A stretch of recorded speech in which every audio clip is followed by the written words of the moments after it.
Bien, bonsoir. Donc, merci d'être présent à cette présentation. Je suis Nicolas Morel, coordinateur de la formation, donc responsable de projet eau, hygiène et assainissement. Je suis basé à Lyon, anciennement à Dakar. Donc, comme vous le voyez sur cette première slide, la certification, ce programme de formation vous permettrait d'obtenir une certification professionnelle de niveau 6, donc qui est l'équivalent Bac plus 4. Alors, sachez que cette certification professionnelle elle est décernée par le Registre national des certifications professionnelles en France. Voilà. Donc, euh, voilà, c'est moi. Je vais peut-être laisser ma collègue Catherine Venturelli se présenter rapidement. Bonjour à tous, donc Catherine Venturelli, moi je suis située à Dakar, au centre de formation Bioforce Afrique. Je m'occupe effectivement, comme Nicolas, de ce programme de responsable de projet eau, hygiène et assainissement. Et on va vous accompagner donc sur cette présentation. À tout à l'heure. Très bien, merci, merci Catherine.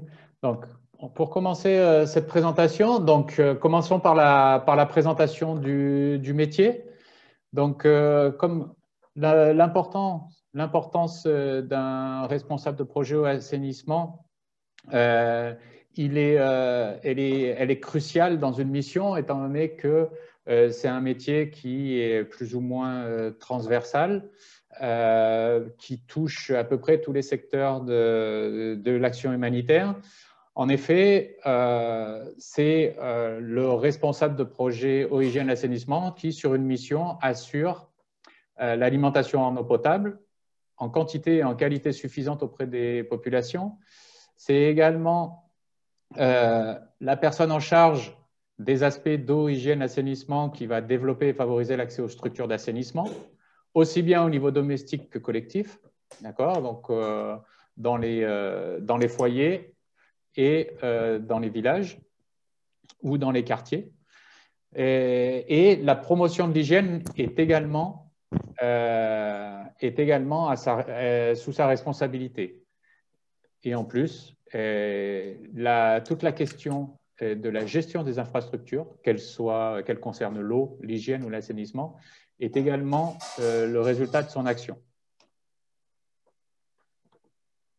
Alors, voilà, donc, comme vous le voyez, comme le montre ce petit schéma, la formation se découpe en quatre grands domaines de responsabilité, à savoir, dans un premier temps, étant donné que, comme son nom l'indique, c'est une formation qui vous permettrait de prétendre à des postes, à des rôles de responsable de projet. Donc, du coup, il faut que vous soyez...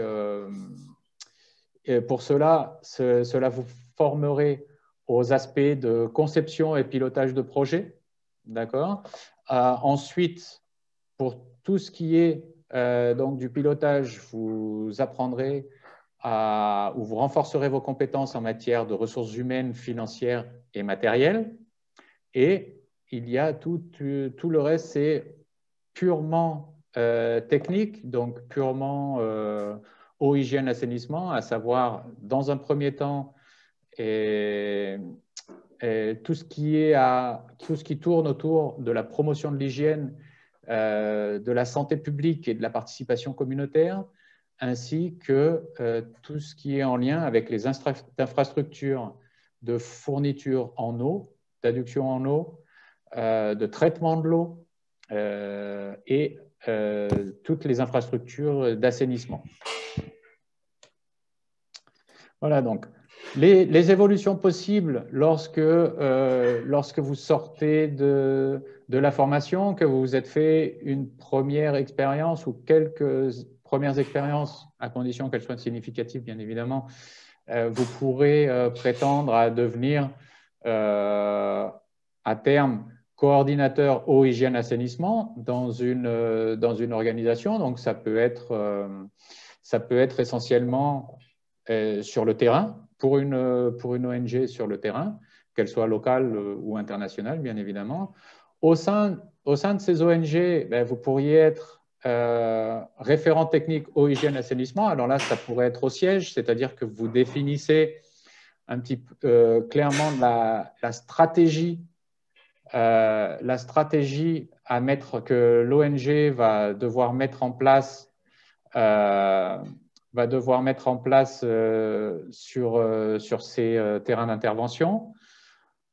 Ou vous pourrez opter pour des postes un peu plus généralistes sur le terrain, au niveau local, régional, à des postes de coordination de terrain, vu que vous aurez cette corde à votre arc, justement, de coordination, de management, voire de chef de mission, au niveau, donc, représenter, coordonner, manager une mission d'action humanitaire dans un pays.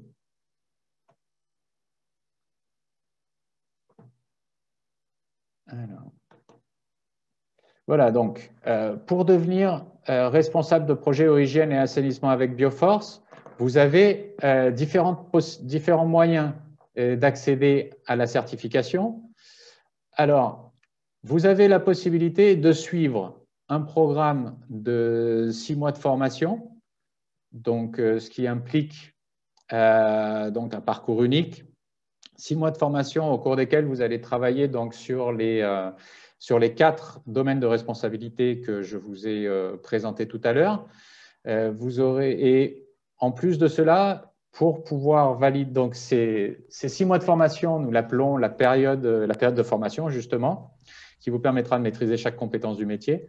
Et ensuite, vous serez amené à valider ces aspects de formation et par l'intermédiaire d'une mission sur le terrain, d'accord, d'une mission humanitaire qui devra durer au minimum 6 mois. Et ça pourra se faire, alors, ça pourra se faire en continu, c'est-à-dire que vous pourrez faire la formation en 6 mois, mais vous pourrez également opter pour faire la formation en plusieurs modules qu'on appelle, nous, blocs de compétences. D'accord? Donc, un premier module en lien avec la conception et le pilotage de projet, un deuxième module avec la gestion des ressources, qu'elles soient humaines, financières et matérielles, un troisième module qui portera sur l'hygiène, la santé publique et la participation communautaire, et un quatrième sur tout ce qui est infrastructure eau et assainissement. Par ailleurs, l'autre possibilité que Bioforce vous offre, c'est si vous avez une expérience significative en action humanitaire, précisément en eau, hygiène, assainissement, alors vous pourrez présenter un dossier à un jury qui validera ou pas vos acquis et votre expérience. D'accord? Pour cela, il faudra disposer d'au moins 12 mois, continu ou non, comme responsable de projet eau, hygiène, assainissement.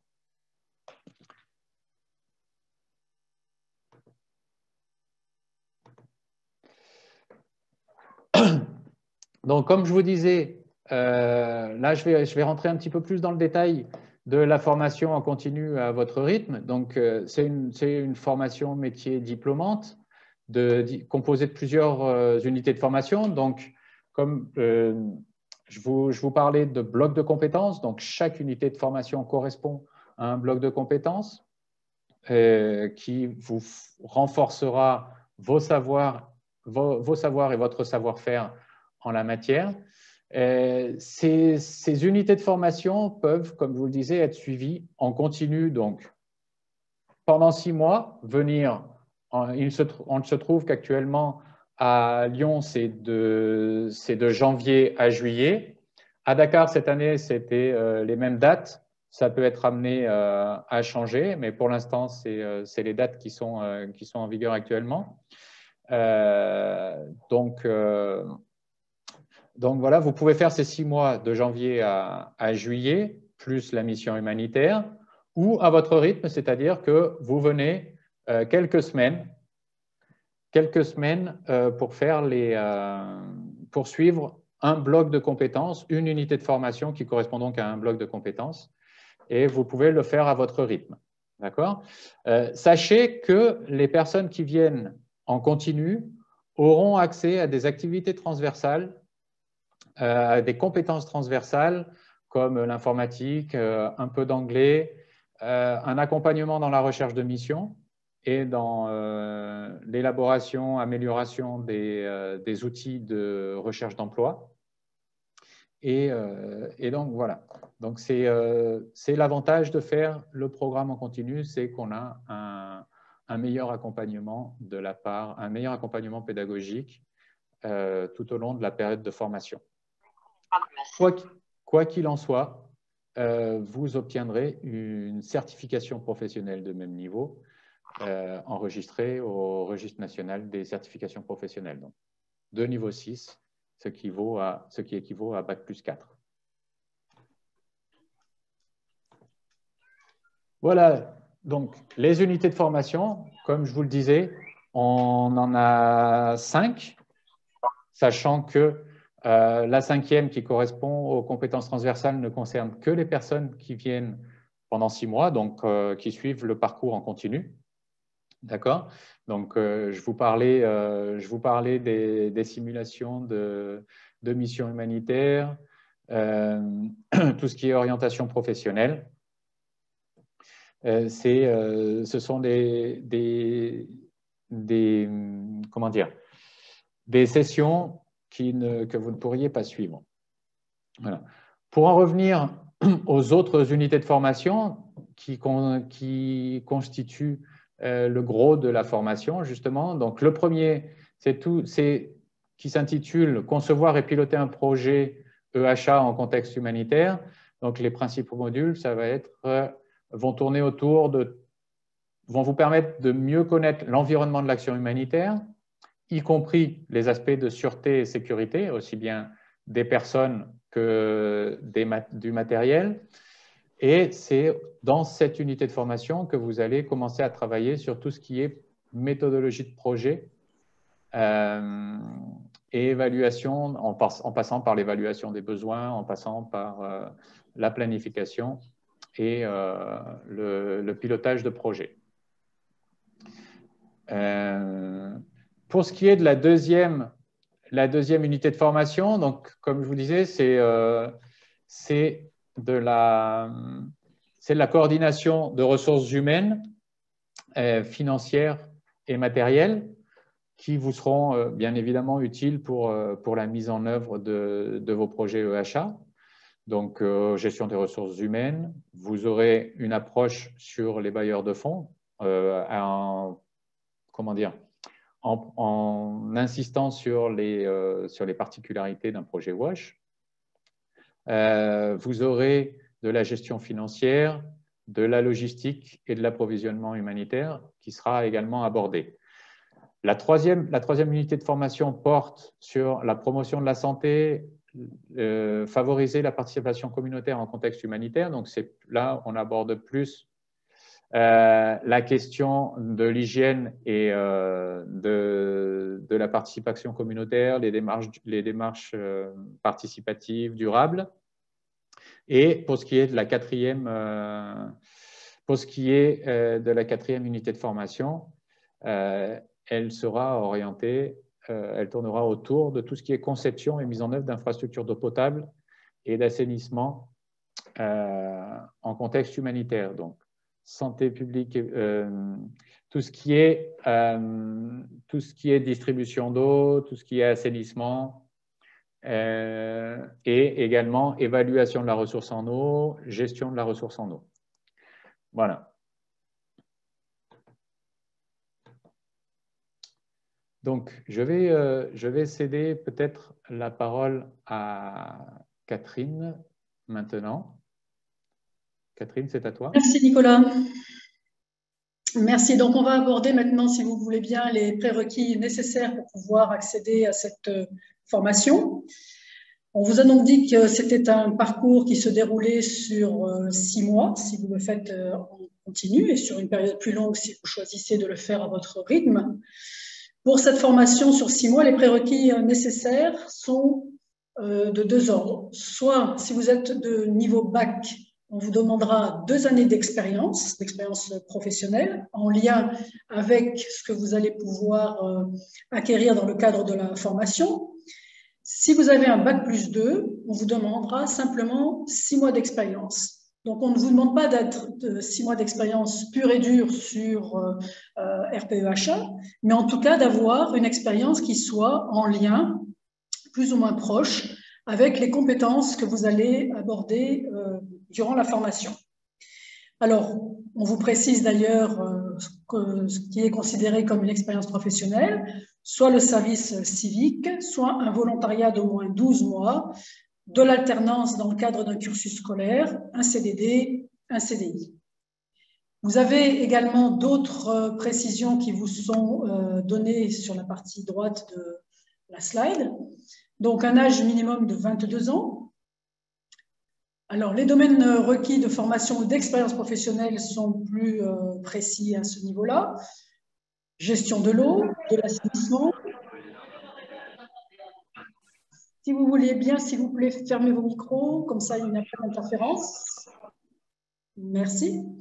Donc, de l'hydrogéologie, hydrologie, hydraulique urbaine, promotion de l'hygiène, métier de la santé publique, épidémiologie, etc. D'autres types de domaines techniques, logistique en solidarité internationale, agronomie, génie civil, environnement, aménagement urbain, biologie médicale et microbiologie, physique, chimie, etc.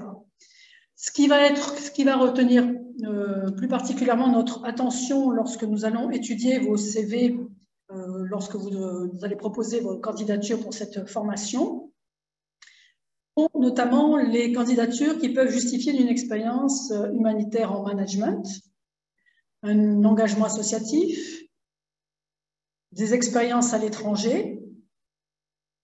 Il serait souhaitable que vous soyez muni que vous soyez titulaire du permis de conduire, le permis B, et si possible d'une attestation de prévention et secours civique de niveau 1.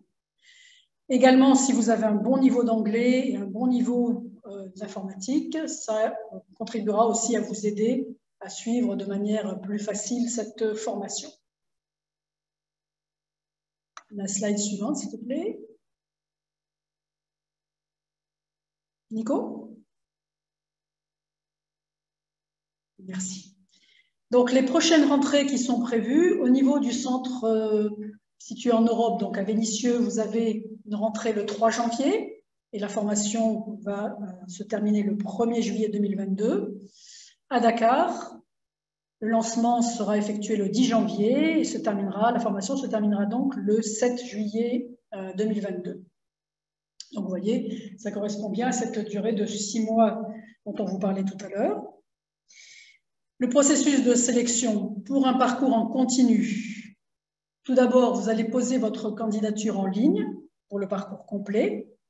Vous aurez bien entendu à régler des frais de sélection. Ensuite, votre dossier nous est transmis, c'est-à-dire qu'on va nous transmettre votre CV et votre lettre de motivation qu'on va étudier de manière assez fine pour être sûr que cette candidature corresponde à ce qu'on va vous proposer dans le cadre de la formation. C'est-à-dire que notre objectif n'est pas de vous entraîner dans une formation qui pourrait ensuite vous poser un problème et faire en sorte que vous ne puissiez pas être admis à la fin de la formation. On veut s'assurer que les prérequis sont bien respectés et que votre parcours professionnel, votre parcours académique antérieur vont vous permettre d'être à l'aise pour suivre la totalité de ce qui vous sera proposé dans le cadre de cette formation. Donc, retenez bien que lorsqu'on étudie votre CV et votre lettre de motivation, notre objectif, c'est de faire en sorte que vous soyez le plus à l'aise possible ensuite pendant les 6 mois qui vont suivre. Parce que comme on l'a déjà évoqué, ce sont des formations qui sont quand même assez lourdes en termes de volume horaire, qui sont très soutenues. Vous avez un ensemble de compétences assez important à acquérir. Et plus vous serez à l'aise en amont pour acquérir ces compétences, et mieux se déroulera cette formation. D'accord? Donc, vous pouvez avoir un entretien avec l'un de nous lorsque vous posez votre candidature. En fait, on essaiera de vous contacter si on a le sentiment qu'il y a des points qui sont nécessaires d'aborder avec vous de vive voix pour nous assurer que vous êtes bien conscient comment dirais-je, du niveau de cette formation et que vous serez en capacité d'être à l'aise dans cette formation. Comme on vous l'a dit tout à l'heure, vous avez aussi la possibilité de suivre cette formation à votre rythme avec une candidature en ligne, unité de formation par unité de formation. Donc là, vraiment, à vous de vous organiser pour suivre cette formation. Possiblement, on va dire, sur 3 ans, ce serait maximum, ce serait l'idéal. Et puis, on vous indiquera au fur et à mesure quelles sont les formations que vous devez suivre. Et là, vous aurez une sélection sur dossier avec donc un bon de commande à nous retourner. Bien entendu, au moment de la candidature, si on a le sentiment que le choix que vous avez fait vis-à-vis de cette formation en RPEHA n'est pas le plus adéquat, on peut vous suggérer de vous réorienter vers une autre formation parce qu'on aura le sentiment que vous serez plus à l'aise dans cette formation-là et ça ne vous empêchera pas dans un second temps de revenir vers RPEHA. Mais vraiment, si on a le sentiment au niveau des coordonnateurs de programme que votre place sera meilleure dans une autre formation, on partagera ce sentiment avec vous. On ne vous laissera pas dans l'ignorance de cela. Slide suivante. Merci. Concernant les financements, vous avez 2 niveaux de financement selon que vous suiviez la formation en Europe, en parcours continu, parcours à votre rythme, ou en Afrique à Dakar. Comme vous pouvez le voir, les tarifs, notamment en Afrique, bénéficient d'une subvention. Alors ça, cela concerne bien entendu les candidats qui sont originaires et résidents d'un pays d'Afrique ou d'Haïti. Vous avez sur la slide la différence de prix entre un tarif non subventionné et un tarif subventionné, et la différence de tarif entre le parcours en continu et le parcours à votre rythme. On pourra revenir ensuite tout à l'heure au moment des questions sur ces différences de tarifs.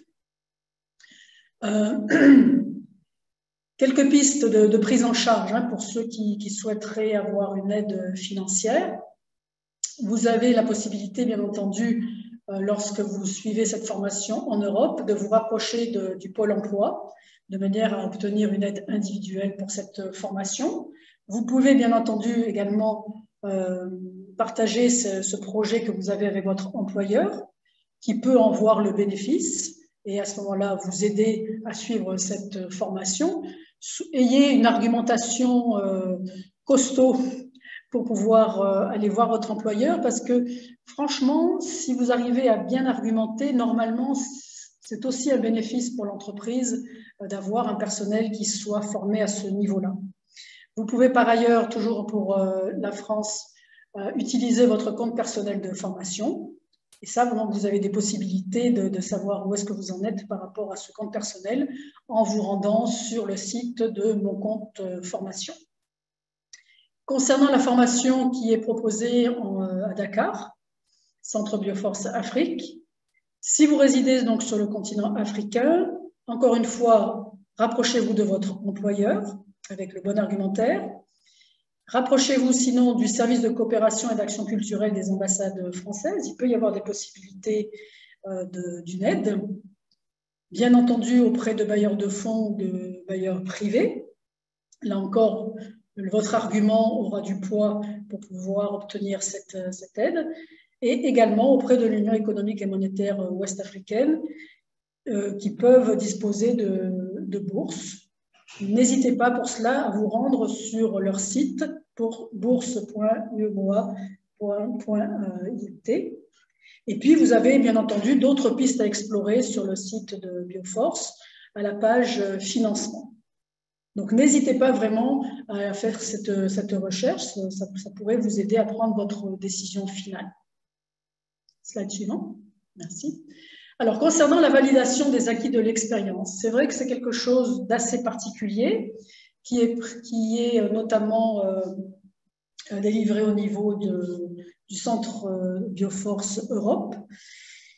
Pour ceux qui ne savent pas ce que c'est que la validation des acquis de l'expérience, qui n'en ont qu'une connaissance restreinte, le principe est relativement simple, mais c'est assez long quand même à faire. C'est-à-dire qu'en fait, ce qu'on va faire, c'est qu'on va mettre en parallèle le référentiel compétences qui correspond au métier de responsable projet eau, hygiène et assainissement, en parallèle donc avec le référentiel de formation. Et on va essayer de trouver les passerelles qui existent entre les compétences exigées au niveau du métier et les compétences que vous êtes susceptibles d'acquérir grâce à la formation. Et si on trouve qu'il y a une passerelle, une corrélation, une bonne adéquation entre ces deux référentiels, on va pouvoir vous délivrer tout ou partie des blocs qui constituent la formation RPEHA.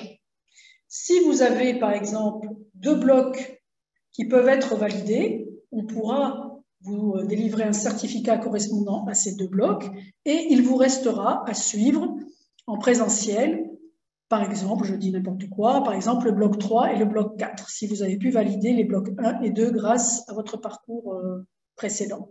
S'il s'avère qu'à travers votre expérience professionnelle, votre expertise, etc., vous avez la possibilité de valider les 4 blocs, on vous délivrera le diplôme directement grâce à cette VAE. Donc, c'est vraiment un processus qui est intéressant, mais qui, encore une fois, peut prendre du temps. Vous avez, pour pouvoir suivre ce processus, à remplir un formulaire de candidature en ligne sur le site de Bioforce, un formulaire de demande de recevabilité, un dossier de présentation des acquis, qui est un outil très important et qui va vous prendre du temps parce que c'est vraiment aller décortiquer dans le détail toute votre expérience antérieure. Une fois que tout cela sera prêt, que vous aurez rempli votre dossier de présentation, tous ces documents seront soumis à un jury auquel vous devrez participer, devant lequel vous devrez vous présenter pour pouvoir donc soutenir votre dossier. Donc, si vraiment vous êtes en position de pouvoir faire cette demande de VAE, n'hésitez pas. Bioforce peut vous accompagner pour cela avec différentes formules d'accompagnement de 4 heures, de 24 heures. Après Bioforce, que se passe-t-il? Vous avez différentes possibilités. Comme Nicolas vous en a parlé tout à l'heure, à l'issue de votre formation donc de 6 mois, soit au centre en France, soit à Dakar, vous avez une mission de 6 mois également à accomplir. Alors pour cela, vous pouvez avoir différents types de statuts, soit un statut volontaire, salarié, selon le profil, votre profil et l'organisation d'accueil. Bien entendu, le statut de stagiaire indemnisé est possible, sous différentes conditions que vous aurez à définir avec la personne, avec la structure à laquelle vous allez vous adresser. Qu'est-ce qu'on considère comme structure d'accueil? Tout type d'organisation locale, nationale, internationale, ayant une action à caractère humanitaire. Vous pouvez tout à fait faire cette mission de 6 mois dans votre pays d'origine. Vous n'êtes pas obligé de quitter une nouvelle fois en tout cas votre pays pour pouvoir accomplir cette mission. Donc une durée de 6 mois, partout dans le monde, comme je viens de vous le dire. Et en cas de stage, on précise que des restrictions peuvent s'appliquer en fonction de votre lieu de formation. Ça, vraiment,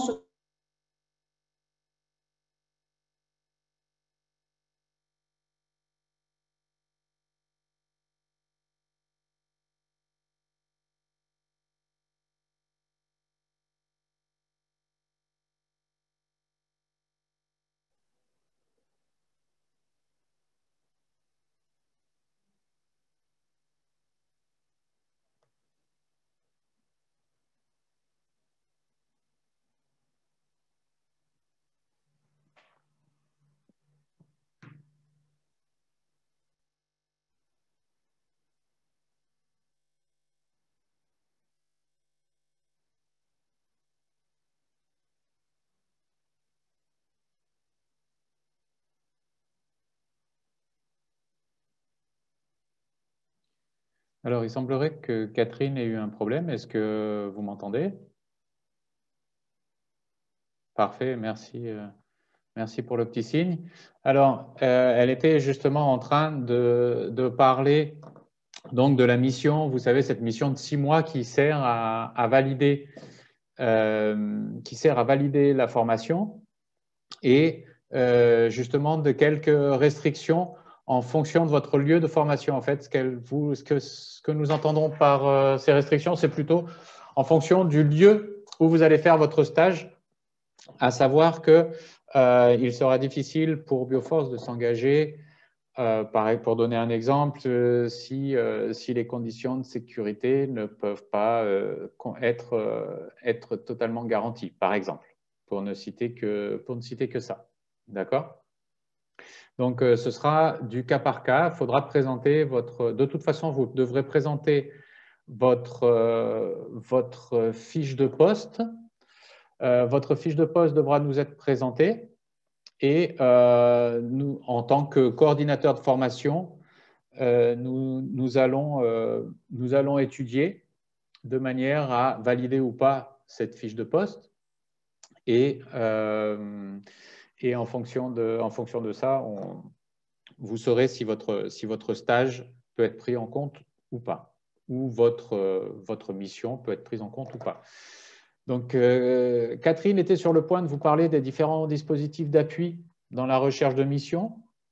Donc, si vous avez un employeur, donc, vous pouvez déjà compter sur cet employeur, soit un tuteur, soit votre manager, pour vous accompagner dans votre recherche de mission ou dans, on va dire, l'élaboration des termes de référence de votre mission, si vous restez chez votre employeur, de manière à ce que ces termes de référence ou cette fiche de poste qui sera élaborée de manière un petit peu ad hoc, pourra se faire de manière ad hoc, de manière à répondre aux exigences de la formation. Ensuite, Bioforce pourra vous aider. Donc, comme je vous disais, tout au long de la formation, vous recevrez un appui de notre part dans votre recherche de mission pour mieux connaître le milieu humanitaire, pour mieux connaître pour mieux vous situer justement dans le milieu humanitaire en fonction de votre profil. Ensuite, tout au long de la formation, on vous aidera également à travailler sur vos appuis, sur vos outils, tels que la lettre de motivation, tels que le CV, mais aussi on vous appuiera dans la définition de votre projet, dans la définition et la mise en œuvre de votre projet professionnel dans le secteur humanitaire. Et vous pourrez ainsi plus facilement trouver une mission. Tout au long de l'année, vous serez donc accompagné par des chargés d'orientation professionnelle, donc des professionnels du recrutement, notamment des personnes qui travaillent dans les ONG, qui travaillent, certaines travaillent au siège des ONG et pourront ainsi vous donner des informations concrètes sur leur politique de recrutement, sur certains aspects à mettre en avant dans vos profils. Et bien évidemment, on ne cite ici que les sites d'emploi principaux, mais Coordination Sud et Relief Web sont également des supports sur lesquels vous pourrez vous appuyer. Et en même temps, sachez que Bioforce, à travers ses différents employés, notamment les coordinateurs de formation, a l'habitude de partager toutes les offres d'emploi auxquelles nous avons accès. D'accord ? Donc, c'est ce genre d'appui dont vous pourrez disposer de notre part. Après la mission, on pourra, les coordinateurs de formation, on sera là également pour vous aider, pour vous accompagner lors de votre recherche. Voilà, donc, alors, attendez. Comme information, ben, vous voyez que jusqu'à présent, sur les statistiques que nous recensons, eh bien, 72% des personnes qui sont sorties, qui ont fait une des formations de métier diplômante, se retrouvent en mission ou en emploi dans les 12 mois après leur période de formation. Alors, lorsque je parle de mission ou emploi, je le fais très clairement parce que ça peut être une mission dans l'humanitaire, mais qui ne permette pas forcément de valider la formation. Vous pouvez vous retrouver sur une mission, je ne sais pas, qui soit peut-être un peu sur une mission de construction parce que vous avez un diplôme d'ingénieur en génie civil et du coup vous êtes embauché sur une mission de construction, ce qui sera peut-être, probablement, dans certains cas en tout cas, pas suffisant pour valider la formation de responsable de projet eau, hygiène et assainissement. Vous pouvez être en mission qui permette de valider, mais vous pouvez être également dans un emploi qui n'est pas forcément en lien avec, qui ne vous permettra pas de valider, qui n'est pas forcément en lien avec l'action humanitaire, mais qui vous aura quand même, pour lequel la formation vous aura quand même aidé à y accéder. D'accord ? Donc, c'est une statistique assez encourageante, sachant que normalement, dans les 12 mois après votre période de formation, vous vous retrouvez dans une situation d'emploi ou de mission. Qui pour vous engager ? Eh bien, toutes les ONG que vous retrouvez en dessous, pour ne citer qu'elles, hein, que les principales, qui sont en général des partenaires de Bioforce.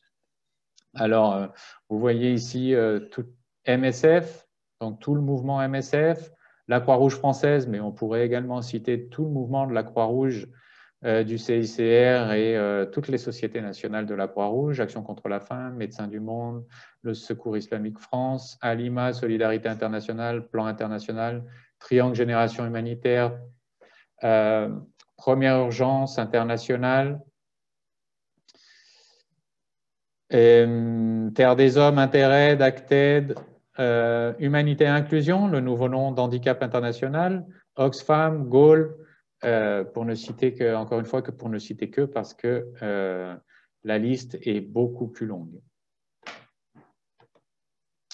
Voilà, si vous avez des questions, ben, je vous invite peut-être à les poser dans le chat. J'imagine que vous en avez déjà posé, donc suite à… je verrai comment je vais gérer ça, surtout si mes collègues de Bioforce Dakar ont des problèmes à se reconnecter. Vous pouvez avoir toujours plus d'informations sur bioforce.org.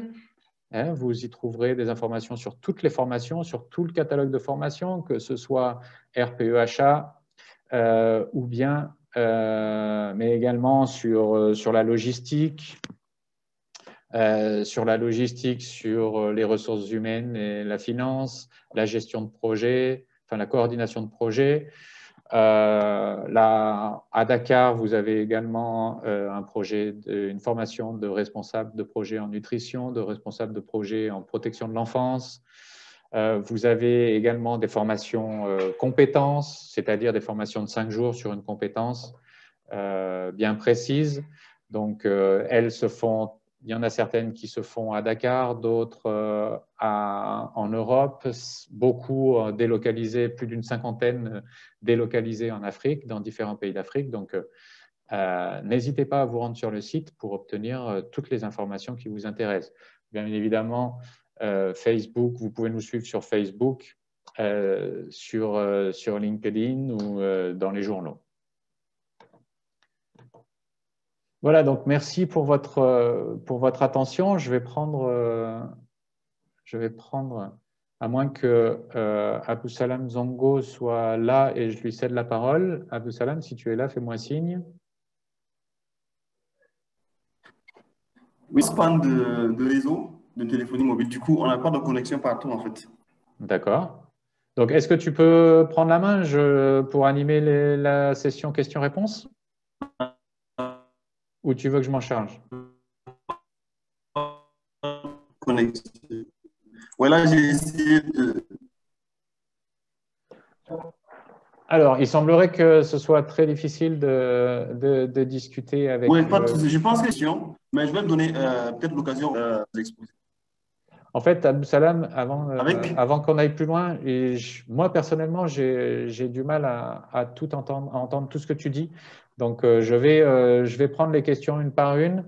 Donc, je vous invite à les poser dans le chat, poser vos questions dans le chat. Et je vais essayer de répondre à tout ça dans l'heure et 10 minutes qu'il nous reste. D'accord? Donc, il me semble que effectivement la réunion enregistrée pourrait être disponible, sera rendue disponible pour les inscrits, comme Bioforce, comme Abdou Salam a déjà répondu. Nicolas? Oui. Excuse-moi, en fait, j'avais pris un certain nombre de questions. Je pourrais peut-être partager l'écran. Tu vas regarder ces questions et après, tu peux poursuivre si tu ne m'entends pas très bien. Ça te va? D'accord, je t'en prie. OK. Donc, je ne sais pas si vous voyez très bien mon écran. Oui, moi personnellement, je le vois, donc je vais pouvoir répondre. Pas besoin de le faire trop grand non plus. Donc, les moyens de passer le PSC1 avec Bioforce, je dirais que non, étant donné que c'est plutôt auprès des Croix-Rouges qu'il faut se tourner ou d'organismes spécialisés.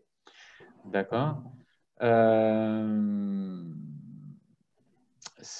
me semble, pour répondre à Gaspard, que Cathy a plus ou moins répondu à la question sur s'il est possible de faire le module technique infrastructure eau.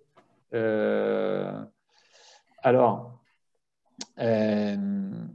c'est pas simplement eau, c'est également hygiène, assainissement. C'est également assainissement, les infrastructures. D'accord? Donc, valider les autres modules en VAE, il faudra, encore une fois, je vous invite à vous renseigner précisément auprès des personnes en charge de la VAE. Hein, donc, écrivez-nous, on vous orientera. Et parce que chaque cas étant particulier, je pense qu'il faudra une attention particulière spécifique pour chaque personne. D'accord? Mais rien n'est à exclure. Nico, je vous ai rejoint. Hein. Je ne vous avais pas abandonné. Merci Cathy. Bienvenue. Quelle est la date butoir pour la soumission du dossier pour la prochaine rentrée Europe? Alors, la prochaine rentrée Europe est en janvier. Donc, c'est le 4 janvier. Donc, étant donné que ça dépend de l'endroit où vous êtes. Si vous venez d'un pays hors Europe qui va du coup nécessiter un visa, n'hésitez pas à anticiper. Postuler, soumettre votre dossier après, je pense qu'il vous reste à peu près 15 jours, 3 semaines, un mois grand maximum pour présenter votre dossier. Parce qu'après, il y aura toutes les questions d'organisation et notamment d'obtention de visa qui risquent de compliquer les choses et de vous mettre en retard, sachant qu'on n'accepte pas les personnes en retard. D'accord? Si vous ratez plusieurs modules, enfin, si vous ratez plusieurs modules de la première unité de formation, vous allez accumuler un retard irréversible et du coup, on ne pourrait pas vous accepter au-delà de la première dizaine, quinzaine de jours. D'accord? Donc, prenez vos précautions, anticipez. Vous ne validerez pas des logiciels comme AutoCAD, Modflow et QGIS. Il n'y a pas de Bible technique Bioforce. La Bible technique WASH, elle a plutôt été écrite par ACF et on s'en sert. D'accord? On l'utilise beaucoup. Est-ce qu'un sociologue développement communautaire ayant une dizaine d'années d'expérience dans le WASH en contexte de développement est éligible à cette formation? Je dirais que oui. Maintenant, encore une fois, c'est qu'à la lecture de votre CV que je pourrais vous donner une réponse ferme et définitive. Les paiements des frais de formation, ça, encore une fois, c'est à discuter avec nos services financiers. C'est possible, mais une fois que vous serez en relation avec nos services financiers, alors vous pourrez obtenir une réponse à cette question. Est-ce qu'on a une autre page de questions? Non, en fait, je m'étais arrêté là juste avant de perdre la connexion. Donc, peut-être tu pourrais mettre à l'écran les questions ou me les poser. Ok, mais je ne sais pas si après tout cela, après Jérôme, il y a eu d'autres questions. Ben, moi, je vois plusieurs questions. Là... Alors, après Jérôme, je vais essayer de retrouver Jérôme. Où était Jérôme? Il y en a eu quelques-unes, effectivement. Ouais. Ouais, parce que j'ai tout perdu, moi. Ah, d'accord. Ben, écoute, je vais essayer de reprendre.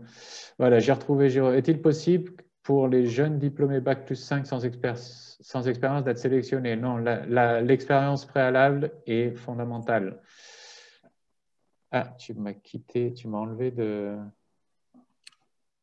Le partage. Alors, discussion. Je ne vois plus les questions, là. Tu l'as... Ah, d'accord. Je les avais en plein écran tout à l'heure et je ne les ai plus. Oui. Non, non, pas celle-là. Hein. Ah, les tiennes. Les questions de la discussion. Voilà, bouge plus.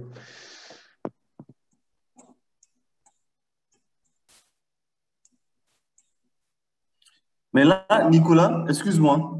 Oui. À mon niveau, en fait, je commence par Mahmoud.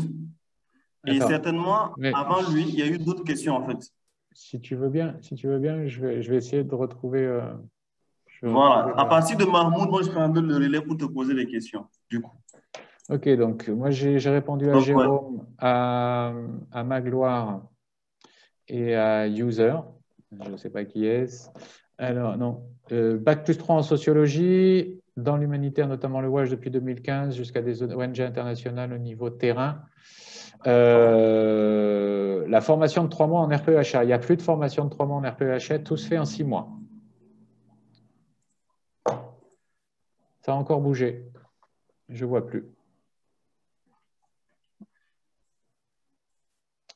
Donc, attendez, je vais essayer de retrouver. Il n'y a pas de formation de 3 mois, donc. Il n'y a pas de différence entre Dakar. Il n'y a pas de différence entre Dakar et Vénissieux. C'est la même formation avec les mêmes contenus de formation. Donc, il n'y a pas de raison qu'il y ait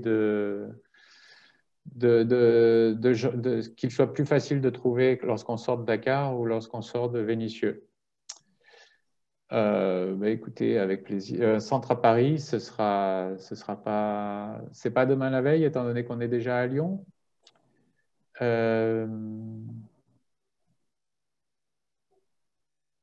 toute cette information vous sera disponible à propos du coût de formation. Ce sera disponible lorsque vous aurez la présentation. On a fait la présentation tout à l'heure sur les frais de formation et c'était clairement détaillé. L'entretien de recrutement, il se trouve que lorsque nous estimons que votre dossier ne donne pas suffisamment de garanties, que ce soit sur la lettre de motivation ou sur votre CV, à savoir que vous n'avez pas suffisamment d'expérience en lien avec la formation ou que votre formation initiale n'est pas forcément parfaitement en lien avec le métier sur lequel vous venez vous former, ou alors que vos motivations ne sont pas parfaitement exprimées, alors nous vous faisons passer un entretien de recrutement qui consiste à vérifier votre vision du métier, votre connaissance de l'humanitaire et également vos motivations. Alors, attendez, je vais essayer de retrouver les questions. Donc, Nicolas, excuse-moi. Oui. Ouais, je peux reprendre peut-être le relais pour te soumettre les questions. Donc, juste avant de poursuivre, je pense qu'il y a des gens qui posent des questions sur comment s'inscrire et à combien coûtent en fait les frais de formation. Je vais mettre le lien de la formation en question dans le forum. Donc, une fois que vous serez sur la page, en fait, vous aurez le tarif de la formation si vous choisissez le lieu, donc Lyon ou Dakar. Vous aurez le tarif de la formation et puis pour vous inscrire, c'est tout simple. Vous cliquez juste sur « Je m'inscris », vous suivez la procédure. Voilà, donc pour tous ceux qui posent des questions allant dans ce sens, voilà, c'est tout simplement ça. Donc, Nicolas, il y a une question sur les bourses. Donc, c'est à savoir si Bioforce octroie des bourses annuellement pour cette formation. Si oui, comment est-ce que ça se passe? C'est une question de Bioforce n'octroie pas de bourse directement, individuellement. Sauf des cas extrêmement rares. A priori, il n'y a pas ou très peu de bourses et ce sera vraiment au cas par cas et si des bourses sont disponibles, elles vous seront proposées. Mais a priori, elles sont tellement rares. Et effectivement, on se met en contact avec des bailleurs potentiels et parfois, on arrive à obtenir des bourses. Et dans ce cas-là, on pourrait vous les présenter le cas échéant. Donc, c'est bon, j'espère que c'est bon. La personne pourra rebondir si elle n'a pas tous les éléments de réponse. Donc, une autre question pour toi, Nicolas, parce que ça porte sur le métier. C'est une question de Gaël qui se demande si on peut exercer le métier de coordinateur de projet de l'action humanitaire après avoir suivi une formation RPHA, par exemple. Et c'est à ça que vous forme cette formation, à être coordinateur de projet. Alors, j'ai peut-être pas écouté attentivement toute la question. Coordinateur de projet humanitaire? Oui, c'est ça, de l'action humanitaire, tout court. Ce serait pas suffisant, non. Enfin, pourquoi pas? C'est pas impossible. Ça va encore une fois dépendre des besoins de l'organisation qui va vous recruter, parce que tous les aspects de responsable de projet, vous les avez dans la formation, mais l'accent est vraiment mis dans cette formation sur les aspects techniques. D'accord? D'accord. Donc, peut-être une question pour Catherine. Donc, c'est Milena qui demande en fait comment est-ce qu'on peut accéder à la formation si on n'a pas d'expérience professionnelle dans le domaine, ni de formation dans le domaine. Ça va beaucoup compliquer les choses, on va dire, parce qu'en fait, on vous demande d'avoir une certaine expérience de manière à pouvoir suivre avec plus ou moins de facilité le contenu de cette formation. Encore une fois, c'est une formation qui est assez lourde en termes de volume horaire, qui est d'un niveau quand même assez élevé, hein, puisque vous avez vu que vous avez finissiez avec un bac de niveau bac plus 4, enfin un diplôme pardon, de niveau bac plus 4. Donc, ça demande quand même en amont d'avoir déjà quelques notions assez précise dans les différents domaines que vous allez aborder. Ça n'est pas une formation initiale. On vous demande d'avoir des connaissances et une petite expérience de manière à ne pas être totalement perdu au démarrage de la formation. Il vaut mieux quand même, si vous n'avez aucune expérience professionnelle, il vaut mieux essayer d'acquérir quelques compétences dans ce domaine-là avant de venir suivre la formation. Sinon, vous allez vous mettre en difficulté et nous, on serait quand même assez coupable de vous avoir laissé faire parce que ça ne serait pas vous aider que de vous autoriser à suivre cette formation. Non pas parce qu'on veut vous en priver, mais parce que l'objectif, encore une fois, est de vous conduire vers le succès. Et pour ça, il faut vraiment que vous puissiez démarrer sur des bases, pas totalement d'experts, bien entendu, mais déjà un petit peu solidifiées. Alors, merci beaucoup, Catherine. Il y a une autre question sur le contenu. Donc, il y a une personne, c'est Clément, qui demande quelles sont les matières. Je ne sais pas si ça vaut le coup, peut-être, Nicolas, de repartager la diapositive des unités de formation ou de dire un mot en plus. Ouais, elles sont multiples et très variées en fait. À savoir que, encore une fois, je peux reprendre rapidement. Peut-être que Clément n'était pas là lorsque je l'ai présenté tout à l'heure, mais c'est tout lié au domaine de responsabilité, aux différents blocs de compétences. Chaque bloc de compétences à chaque bloc de compétences correspond une unité de formation avec des modules, avec des unités d'enseignement et pour récapituler, on part du principe que vous êtes… Donc, il y a 2 unités de formation qui correspondent au côté responsable de projet. Donc, c'est là que vous allez voir tout ce qui est en lien avec la conception et le pilotage d'un projet d'eau, hygiène et assainissement. Ça passe par la méthodologie de projet, l'environnement de l'action humanitaire, la qualité, le droit, l'éthique, l'anthropologie, les approches multisectorielles, pour citer que ça. Ensuite, vous allez voir tout ce qui est en lien avec le management des ressources, alors la gestion financière, la gestion des ressources humaines, la gestion logistique. Vous allez voir un petit peu comment avoir une première approche sur les aspects de logistique, achat notamment, approvisionnement. Et ensuite, vous entrez dans les aspects de santé publique, promotion de l'hygiène, participation communautaire, en passant par les démarches durables, tout ça. Et puis, pour terminer, pas pour terminer, parce qu'il y a donc la 4e unité de formation, c'est tout ce qui est en lien avec la ressource en eau, que ce soit l'évaluation, la gestion, et après les systèmes d'adduction d'eau, tout ce qui est infrastructure d'assainissement, la gestion des déchets de tout type, liquides, solides, y compris des déchets hospitaliers, voire des corps dans les hôpitaux. Et vous avez toutes les matières transversales, anglais, informatique et tout ce qui est appui à votre recherche de mission. Voilà, plus des mises en situation. D'accord. Merci beaucoup, Nicolas. Et une autre question qui pourrait être adressée à vous en même temps. Donc, c'est une question de iPhone, en fait. La personne n'a pas mis son nom.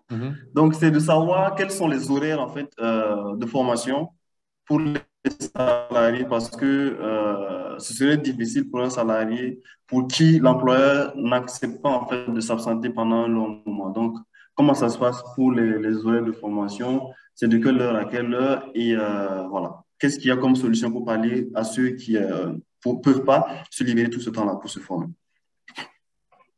Vous m'avez entendu, j'espère? Oui, moi je t'ai entendu. Je vois que Catherine est figée, donc je vais répondre. Alors, il s'agit effectivement d'une formation de 6 mois en présentiel. D'accord? Donc, en tout cas, à Lyon, les horaires, c'est 9h, 9h30, 9h, 12h30, 13h30, 17h, tous les jours. Il n'y a pas de distanciel possible.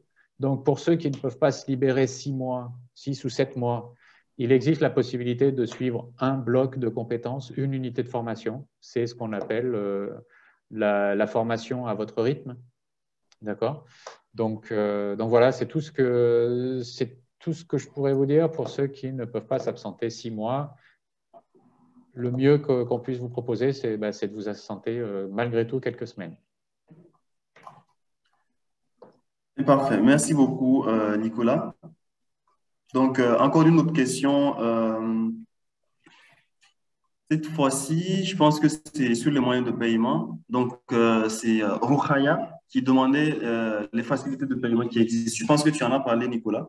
Oui. Donc, ouais, juste rapidement, donc pour les moyens de paiement, comme Nicolas l'a dit, en fait, c'est de vous approcher une fois que vous serez retenu à la formation. Il y a des possibilités pour le Centre de Force Afrique, en tout cas, de payer par tranche. Donc, sur 3 tranches, donc jusqu'au début de la formation. Mais après, c'est des modalités que vous pouvez, dont vous pouvez discuter avec les chargés des inscriptions. Donc, voilà. Pour Lyon également, c'est des modalités dont vous pouvez discuter avec la personne en charge du recrutement ou des inscriptions. Donc, alors, une question, est-ce qu'il est possible de faire cette formation en ligne pour des professionnels en dérogation? Nicolas? Pardon? Catherine est repartie avant. D'accord. Donc, formation en ligne et le coût de la formation. Cette formation ne peut pas se faire en ligne. Donc, oui, c'est très clair. C'est une formation en présentiel. Donc, Ouais. une autre question. Pour la formation à son rythme, est-ce qu'on doit respecter l'ordre des modules proposés? Et la personne revient avec une deuxième question. J'enchaîne. Donc, Oui. est-ce qu'il est pertinent de suivre cette formation si on travaille sur les questions d'hygiène menstruelle en milieu communautaire? Donc, une question très spécifique. Donc, la première, c'est la formation à son rythme. Est-ce qu'on respecte l'ordre?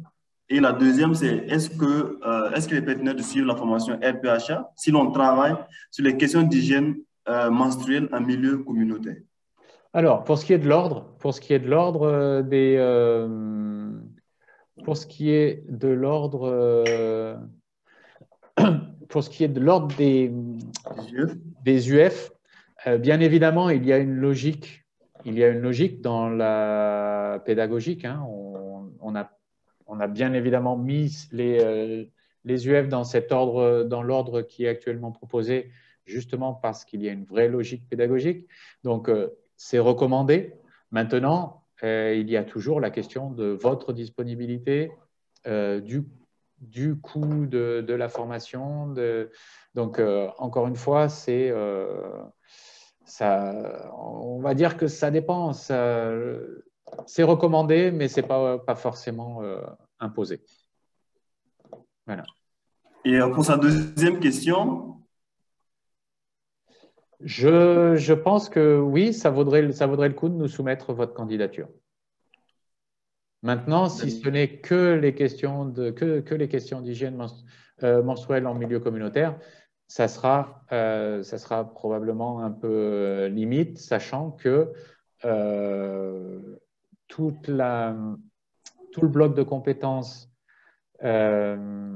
liées aux infrastructures reste quand même très spécifique, et si vous ne l'avez pas abordé, vous risquez de rencontrer des difficultés pour cette unité de formation très technique.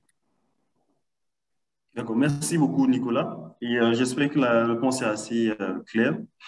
Donc, une autre question, je pense que tu y avais répondu, c'était de savoir quel est l'avantage de se former en Afrique ou en Europe. Tu y avais répondu, je pense. À part les subventions pour les gens originaires et résidents en Afrique, je n'en vois pas forcément. Et la preuve, c'est que Nicolas était… Après, si vous permettez, à la rigueur, pour une personne européenne, aller étudier à Dakar, et même pour n'importe qui vient travailler à Dakar, où il y a beaucoup de nationalités différentes, l'aspect interculturel que nous favorisons et peut-être plus marqué à Dakar qu'à Lyon, mais ça reste relatif, même ce point. Oui, c'est ce que je voulais effectivement aller dans ce sens-là. C'est-à-dire qu'il faut aussi penser cette formation comme une expérience personnelle. Qu'est-ce que vous avez comme objectif en dehors du contenu même de la formation? Vous avez certainement d'autres objectifs d'ordre plus personnel. Donc ça aussi, c'est à prendre en compte lorsque vous faites votre choix entre le centre en Europe et le centre en Afrique. Effectivement, mais sachez que des deux côtés, on avait une discussion tout à l'heure à ce propos. Par exemple, actuellement, moi j'ai une formation dans laquelle il y a 22 personnes. Sur 22 personnes, il y a 14 nationalités différentes. Donc c'est une richesse incomparable et je pense que comment dirais-je, la constitution est la même au niveau de Bioforce Europe. C'est vraiment une richesse sur laquelle vous pouvez vous reposer pour augmenter vos connaissances, pour profiter de l'expertise d'autres personnes qui ont pu évoluer dans des contextes très différents du vôtre. Donc ça, c'est vraiment un choix personnel. Voilà. Sinon, pour le contenu, il n'y a pas de différence, c'est ça? C'est exactement la même chose et très souvent, ce sont les mêmes formateurs qui parfois se déplacent. Certains viennent à Lyon, d'autres vont à Dakar. Donc, c'est la même garantie, c'est les mêmes contenus, tout simplement. Ouais. D'accord, merci beaucoup Nicolas et Catherine. Donc, la prochaine question de Rukhaya Si, qui dit qu'elle est travailleuse sociale de formation spécialisée en promotion de l'hygiène avec plus de 15 ans d'expérience. Elle veut savoir si elle est éligible à la formation responsable de projet OIGN. Question d'orientation. Moi, je dirais que oui, pourquoi pas, mais encore une fois, c'est très difficile de répondre à cette question sans voir le dossier complet. Parce que promotion de l'hygiène, il faudrait discuter. Encore une fois, j'insiste, comme quand j'ai répondu à la question précédente il y a quelques minutes, la promotion de l'hygiène, c'est un aspect fondamental de l'eau, hygiène, assainissement, mais ça reste que, entre guillemets, ça reste un domaine de compétence.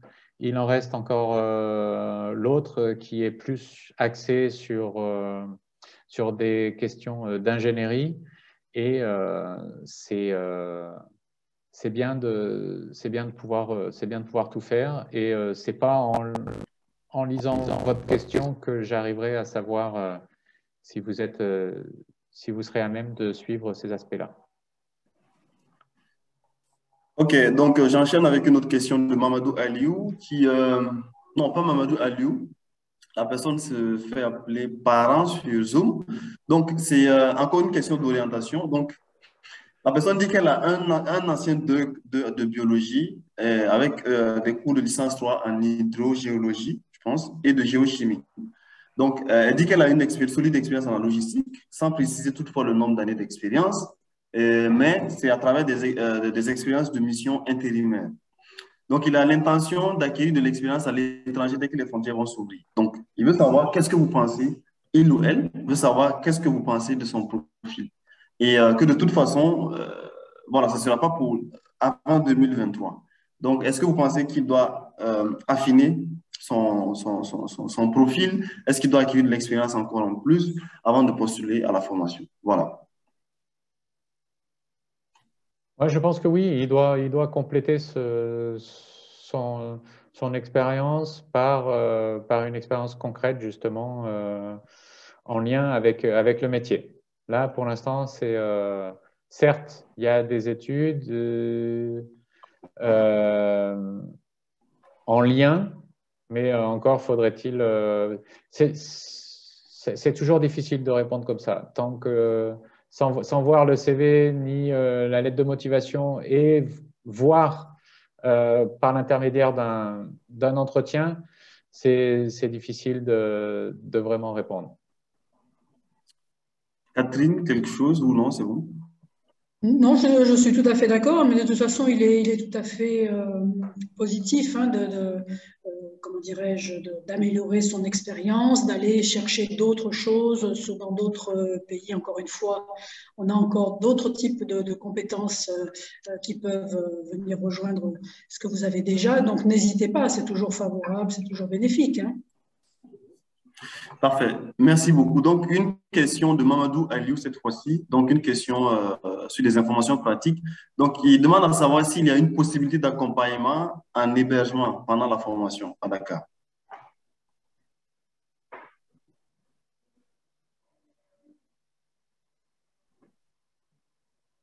Vous m'entendez? Oui. Ok, donc parce qu'il y avait un petit peu de souci. À Dakar, on peut, à partir du moment où vous serez inscrit, le chargé de gestion va pouvoir vous transmettre des contacts de personnes, d'anciens apprenants, mais d'apprenants récents en tout cas, qui pourront comme ça communiquer avec vous sur les possibilités d'hébergement. Nous-mêmes, on ne prend pas en charge, bien entendu, la recherche de l'hébergement, mais en tout cas, on peut vous mettre en contact avec des personnes qui ont pu trouver plus ou moins facilement. Il y a des possibilités qui sont très proches du centre, d'autres qui sont un peu plus éloignées. Mais ça, on vous mettra en contact direct avec d'anciens apprenants. Je ne sais pas si ça Voilà. répond. Ouais, j'espère que ça répond à la question de M. Mamadou. Donc, voilà, on va poursuivre avec les questions encore. Cette fois, il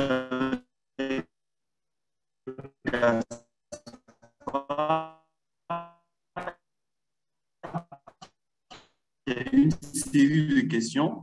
Donc, il demande à savoir si on peut partager et mettre en œuvre. Donc, est-ce qu'on parle d'âge piézométrique ou TDR consiste à analyser ensemble des exemples d'actions humanitaires mis en œuvre précédemment. Donc, est-ce qu'on potabilise l'eau souillée pour la distribuer avec un réseau de... Voilà. Donc, il pose des questions. Alors, si vous voulez bien, je vais répondre.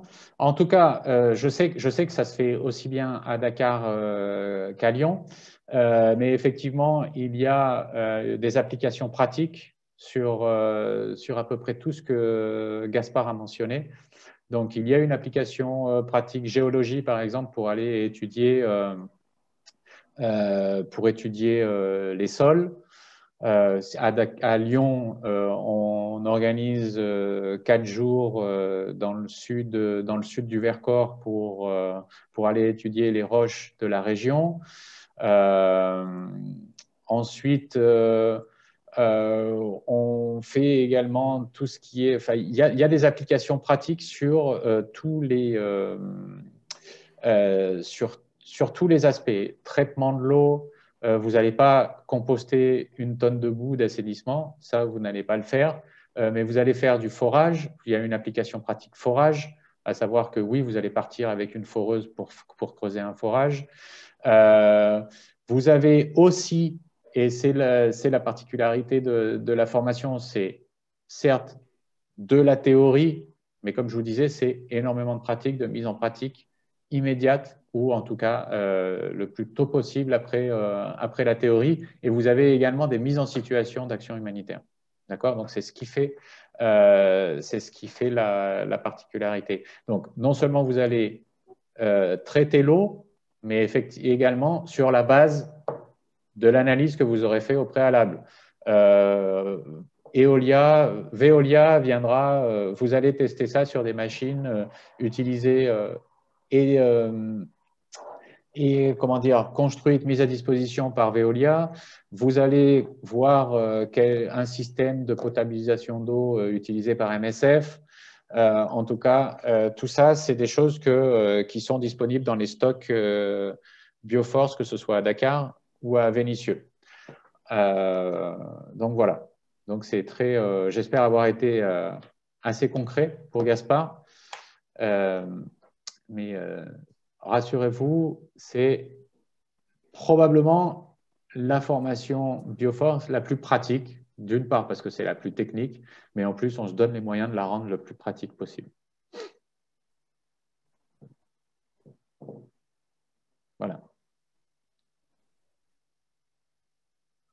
Alors, on passe à la suivante.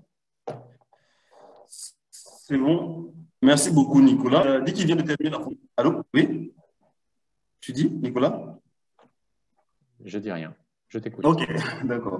Donc, Évariste Doul dit qu'il vient de finir la formation conception et pilotage de projets humanitaires, donc avec une très bonne note. Et il s'est inscrit pour la formation de recherche de fonds et gestion des contrats et financement des bailleurs. Donc, il demande si c'est possible de suivre la formation, j'imagine RPEHA, ou bien est-ce qu'il devrait commencer par l'unité de formation 1? Alors, étant donné qu'il s'agit de formation de 5 jours, j'imagine, ça serait bien si ce n'est pas le cas, ben, il devra préciser, mais c'est peut-être pas l'endroit idéal pour le faire.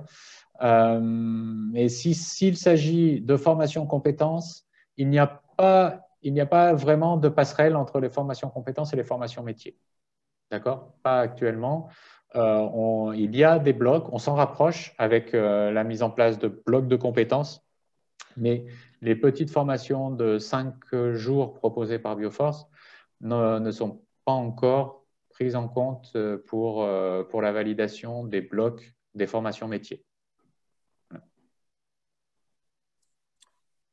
D'accord, merci beaucoup. Donc, une question de Gaël, pas une question, c'est une remarque qui dit que Gaël dit qu'il n'arrive pas à s'inscrire à mon compte formation.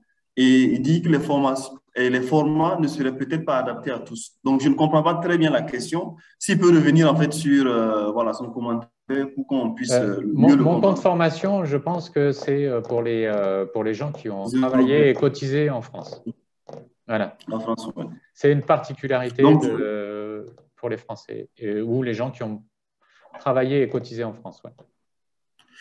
Donc, voilà, je ne sais pas si c'était à ce type de réponse qu'il s'attendait ou si la question est tout autre. Merci de nous la renvoyer dans le forum. Voilà. Donc, alors, Gaspard qui revient encore, qui demande à savoir si on peut approfondir le contenu de la formation parce qu'il n'arrive pas à comprendre l'offre de formation, le contenu. Bah, il se trouve que moi j'ai répondu tout à l'heure, excuse-moi de te couper. Ouais. En fait, pardon, je vois qu'il y a encore 30 messages en dessous. Tout à l'heure, j'ai répondu, j'ai donné plein d'exemples de matières, je suis descendu jusqu'au niveau d'unité d'enseignement.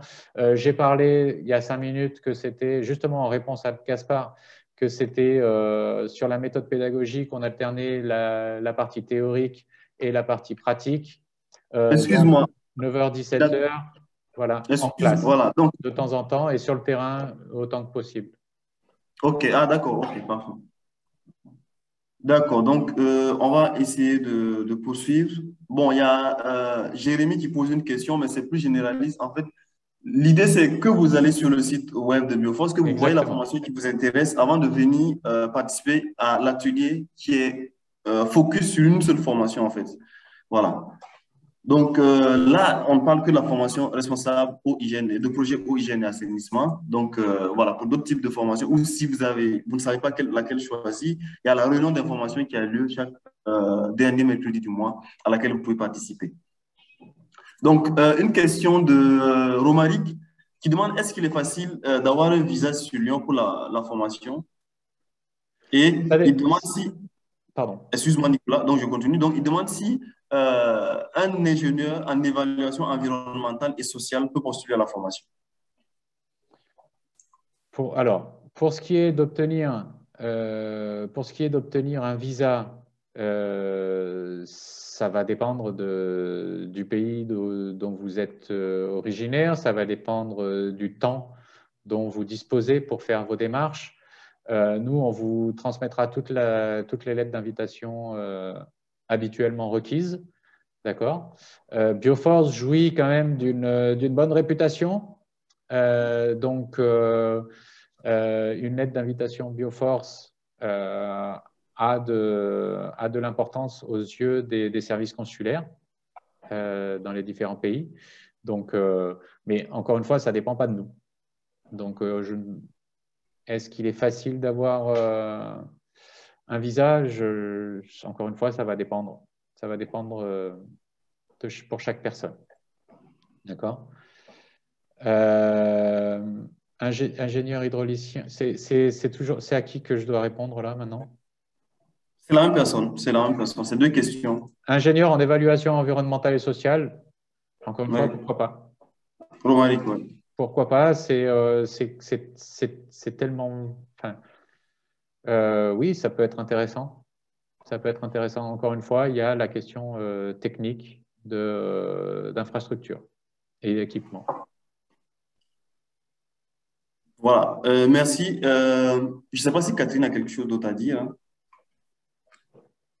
Non, non, par rapport à tout ce qui vient d'être dit, on est tout à fait sur le même. D'accord. OK. En fait, je vois un certain nombre de questions qui reviennent et je vais me permettre de répondre. En fait, il s'agit des pistes de financement. Donc, j'ai vu une question qui disait que ça allait plus facile d'avoir les financements en Europe qu'en Afrique. Donc, je pense que les contextes sont différents. Et comme on l'a dit, en Afrique, pour nos formations, il y a déjà le tarif subventionné qui n'existe pas en Europe. Donc, ça, c'est déjà une différence, le tarif subventionné. Et après, les contextes n'étant pas différents et n'étant pas les mêmes, on n'a pas en fait les mêmes politiques d'encouragement dans la formation professionnelle. Donc, si par exemple en France, vous avez mon compte formation qui permet aux professionnels de se former et que ce n'est pas le cas en Afrique, ce n'est pas forcément lié à Bioforce en fait. Donc, c'est lié aux deux contextes qui sont assez différents. C'est pourquoi nous vous invitons à mener, en fait, à essayer vous-même de faire vos propres initiatives pour voir dans votre pays, est-ce qu'il y a une structure qui finance des formations professionnelles vers qui vous allez vous approcher? Et s'il y a besoin de vous donner un document, voilà, nous pouvons vous appuyer dans ce sens-là. Donc, ça, c'était d'une part. Donc, d'autre part, je pense qu'il y a une question sur... voilà, sur le nombre d'années d'expérience, les stages, etc. Donc, Nicolas l'a présenté, non, c'est Catherine qui l'a présenté. Donc, les domaines requis d'expérience, donc on ne vous demande pas l'expérience dans tous ces domaines, mais ça a été clair pour le stage. Donc, on ne considère pas le stage comme une expérience professionnelle. Donc, voilà. Et elle a expliqué également ce qu'on considérait comme expérience professionnelle, que sont le volontariat, etc. Parce que, en fait, c'est des sujets qui reviennent souvent et si on ne répond pas de façon générale, on risque de se perdre avec les messages. Je ne sais pas si c'est clair aussi. Catherine veut dire quelque chose en plus là-dessus. Non, non, c'est bon, tu as repris les bons éléments pour répondre à la question. Okay. Parfait. Donc, il y a Wiza qui dit que jusque-là, qui a fait en fait le paiement de 20 000 pour la gestion de projet, mais n'a pas de retour. Voilà, donc c'est ce que je disais aussi. Donc là, on parle de la formation responsable de projet au hygiène et assainissement. Donc, il y a l'atelier sur la coordination de projet et la formation coordinateur de programme. Et ça, c'est pour jeudi. Vous pouvez vous inscrire à cet atelier pour voilà, avoir la réponse qu'il faut à votre question. Mais retenez juste qu'après le paiement de 20 000, si on accuse réception de vos preuves, nous, on a 2 mois maximum pour vous revenir avec un retour. OK, donc Tankwano qui dit qu'il est superviseur Watson à MSF et voulait avoir des informations sur les différentes formations sur place à Dakar. Donc, encore une fois, malheureusement, vous renvoyez vers le site à Dakar sur ça, parce que vous n'aurez pas forcément le lien ni le programme tout de suite. Donc, je mettrai le lien ici pour trouver toutes les formations qu'il y a à Dakar en filtrant la thématique au hygiène et assainissement. Voilà. Mais en tout cas, en tant que superviseur Watson à MSF, si la formation RPEHA l'intéresse, il a de très bonnes chances d'être retenu, qu'il envoie sa candidature. Parfait. Donc là, j'ai mis dans le forum en fait le lien vers toutes nos formations. Il vous suffira juste de filtrer par thématique. Donc, si c'est la WASH qui vous intéresse, vous filtrez selon la thématique WASH. Et le lieu, si c'est Dakar qui vous intéresse, vous filtrez le lieu. Vous aurez toutes les formations de l'année à venir. De cette année, et puis voilà, qui vient. Alors, donc, une question. Est-ce que Bioforce envisage d'ouvrir au Cameroun pour des cours en présentiel comme à Dakar? Sinon, y a-t-il possibilité de bénéficier d'un hébergement donné par Bioforce à Dakar? Question pour un champion. Dans l'état actuel des choses, non, il n'est pas prévu d'ouverture d'un centre au Cameroun. Concernant l'hébergement sur Dakar, c'est ce qu'on disait tout à l'heure, hein, dès que vous avez candidaté, que votre candidature a été retenue, etc., vous bénéficierez de contacts avec des apprenants qui ont pu trouver des logements sur place à Dakar et qui vont vous partager avec vous ces contacts. Ça n'est pas forcément facile, mais ça n'est pas du tout impossible de trouver un logement sur Dakar, encore une fois, plus ou moins proche du centre Bioforce. Mais bon, voilà, à chaque fois, de nombreux apprenants parviennent à temps pour trouver ce logement. Vous pouvez être en colocation, bien entendu. C'est tout à fait possible. D'accord. Donc, je vois qu'il y a, en fait, j'ai vu qu'il y a deux personnes ou une personne qui disait qu'il n'entendait pas très bien. Donc, je ne sais pas si c'est le cas chez tout le monde, je doute fort. Mais ne vous inquiétez pas, en fait, bon, pour ceux qui ont de petits soucis techniques, comme nous aussi nous l'avons eu, on vous enverra en fait le lien vers la vidéo de cet atelier-là, après avoir fini, pas aujourd'hui forcément, mais voilà, après l'avoir mis sur YouTube. Donc, je poursuis avec une question de Gaël qui demande en fait si, qui remercie déjà, qui vous remercie pour la réponse sur mon compte formation, Nicolas. Donc, et qui demande si il y a quelque chose qui est fait pour l'aide à la mobilité réduite, pour ceux qui ont une mobilité réduite. Donc, c'est pareil pour les deux centres, je pense.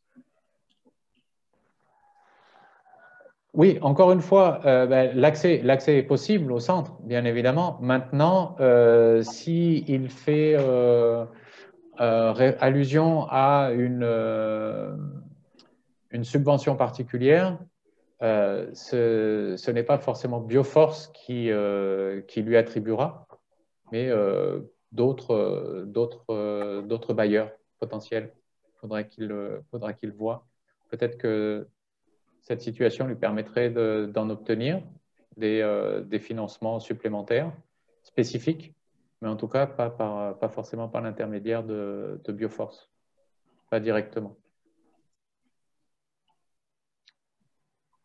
C'est un peu la même chose au niveau de Dakar, hein, c'est-à-dire au niveau strictement physique, bien entendu, l'accès au centre est possible. Par contre, là, je pense que pour ce qui est d'une aide éventuelle, ça sera certainement plus compliqué au niveau de Dakar que la France. Mais ça vous voyez, chacun au niveau de votre propre pays, peut-être qu'il y a des possibilités dans votre pays.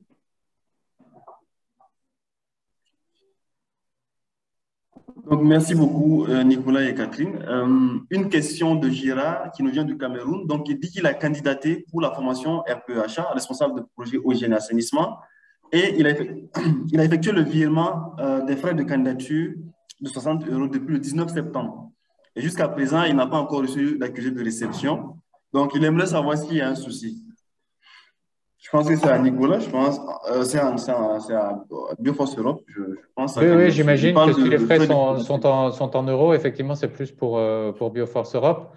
Je vais prendre note de votre nom et je vais me renseigner auprès du service inscription. D'accord? Donc, si Gérard peut peut-être mettre son numéro de dossier, m'envoyer. Exactement. On a dû vous émettre un numéro de dossier lorsque vous avez formalisé votre inscription.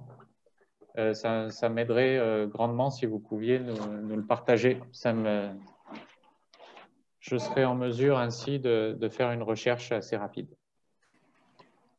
D'accord. Voilà. Donc, s'il ne veut pas envoyer le message à tout le monde, il peut juste cliquer dans Envoyer à, au lieu que ce soit à tout le monde, tu choisis juste Bioforce et nous allons le recevoir. Voilà. Donc, pour poursuivre avec les questions, on a Moustapha Saïdou Djibo qui nous vient du Niger et qui aimerait savoir la suite des procédures pour concrétiser la formation et comment acquérir les documents de la part de Bioforce pour bénéficier d'une subvention de UNICEF. Donc, voilà. Donc, il demande à savoir et quelles sont les procédures pour concrétiser cette formation, donc, et comment acquérir les documents de la part de Bioforce pour bénéficier de la subvention chez UNICEF Niger, étant donné qu'il est consultant en communication et sociologie. Mais il souhaite suivre sa formation à Dakar ou à Vénissieux? Non, pas de précision. Peut-être je suppose que c'est à Dakar. Même que ce soit à Dakar ou à Vénissieux, je pense qu'il faudrait déjà qu'il obtienne, qu'il fasse les démarches pour être admis à la formation. Donc, ça veut dire faire une préinscription sur le site, de manière à ce qu'on puisse étudier sa candidature. S'il devait être admis, on lui enverrait dans ces cas-là tout ce qui est toute la documentation que UNICEF lui demanderait. Dans ce cas-là, lui, il devrait se rapprocher de nos services d'inscription pour demander tous les documents requis par UNICEF. Donc, il devra faire la passerelle entre UNICEF Niger et le service d'inscription, soit à Dakar, soit Vénissieux, de manière à ce que l'entité Bioforce lui fournisse les documents dont il a besoin. Voilà, merci beaucoup Nicolas. Donc, il y a une précision de la part de Gérard. Il a donc envoyé son numéro de dossier que tu pourras noter pour voilà, vérifier son dossier. OK. Donc, c'est le 52 423. Voilà. OK, je regarde ça dès que possible. Donc, je poursuis encore avec les questions. Donc, cette fois-ci, c'est Faustin qui nous vient de la RDC. Et il demande à savoir si, est-ce que dans les projets de Bioforce, Bioforce envisage chercher des financements pour aider les humanitaires qui ont le souci de venir faire les présentiels, des formations en présentiel à Dakar.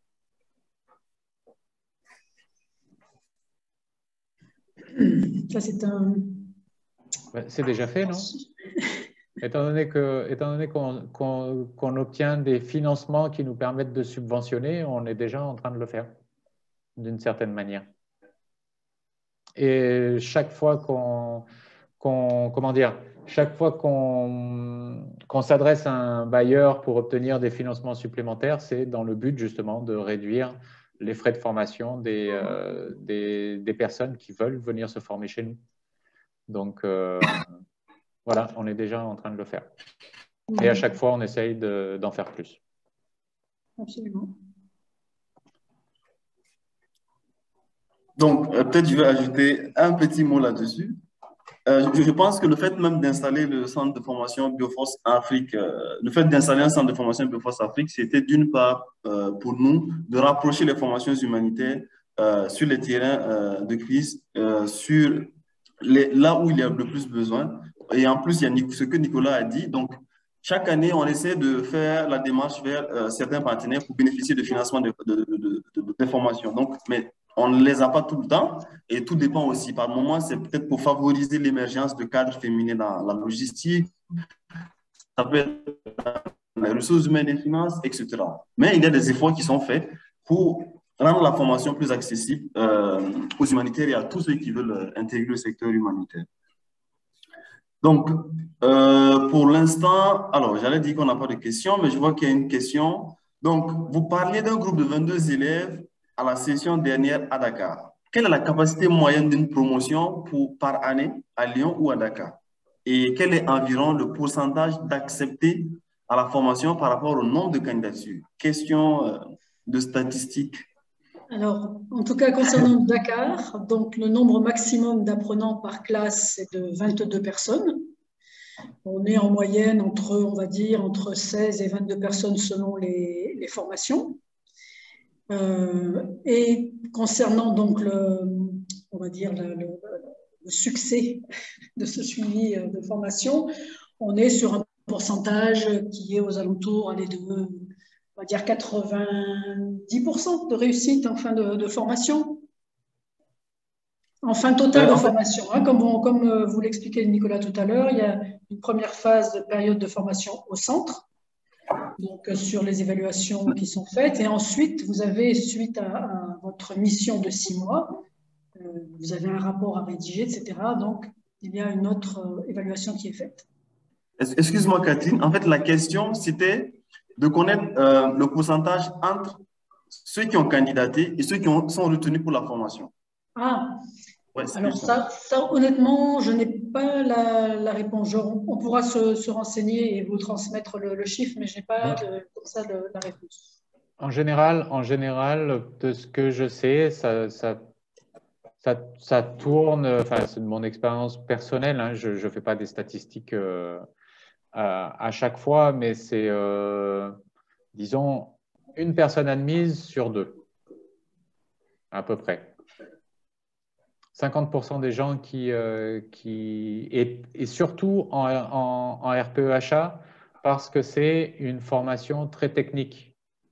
Et il existe très peu de gens qui viennent par hasard sur cette formation. D'accord ? Sur d'autres formations plus généralistes, il arrive que des gens qui ne sachent pas trop comment se situer viennent s'inscrire et parfois un petit peu sans trop savoir pourquoi. Mais là, sur RPE-achat, normalement, il faut compter 1 sur 2, un peu plus d'1 sur 2 qui sont admis. Voilà. Donc, merci. Une question de Jérôme sur la période d'application et d'évaluation des compétences. Donc, il demande à savoir, est-ce qu'il y a des facilités d'obtention de stages pratiques de 6 mois après la période de formation, donc après les cours en salle pratique? Oui. Certaines organisations comme Solidarité, PUI, font appel à des stagiaires. En tout cas, pour ce qui est des ONG qui ont leur siège à Paris, c'est arrivé qu'ils embauchent ça arrive régulièrement. Et ils ont des postes pas forcément en eau, hygiène, assainissement. Pour ça, mais oui, ils embauchent des stagiaires. Pour ce qui est de Dakar, je laisserai Catherine répondre. Il y a aussi ce type de possibilités, effectivement. Alors, je profite de cette occasion pour bien repréciser que la recherche de cette mission vous revient. C'est-à-dire qu'en fait, ce n'est pas Bioforce qui va trouver la mission. Nous, on va vous apporter des outils, on va vous apporter la conception de CV, de l'aide de motivation, des simulations d'entretien d'embauche, différents outils. Vous avez vraiment une caisse à outils pour cela, mais la démarche de recherche en tant que telle vous revient, que ce soit ici à Dakar ou que ce soit en France. Donc, je pense que pour pouvoir notamment trouver un stage tel que vous le demandiez, n'hésitez pas, mais même avant de vous lancer dans la formation, à enrichir votre propre réseau. Prenez des contacts, rencontrez des personnes, essayez justement d'aller poser des questions par rapport à ce statut de stagiaire. Est-ce que c'est possible, pas possible, dans quelles conditions ? De manière à faire des choix ensuite à la fin de votre période de formation au centre de 6 mois.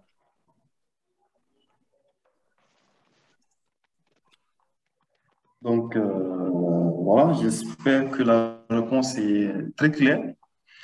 Pour l'instant, nous n'avons plus de questions. Donc, il y avait une question de Mustapha sur les frais de formation, pré-inscription et les dates. Donc, je lui ai envoyé le lien de la formation. En fait, vous aurez tous les détails. Tous ces détails, vous les aurez au lien que j'ai envoyé. Donc, pour l'instant, il n'y a pas d'autres questions. Je ne sais pas si vous avez d'autres questions à poser.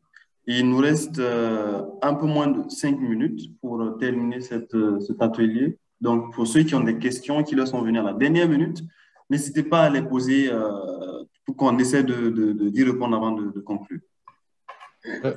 Pour information, j'ai répondu à Gérard en direct sur son dossier.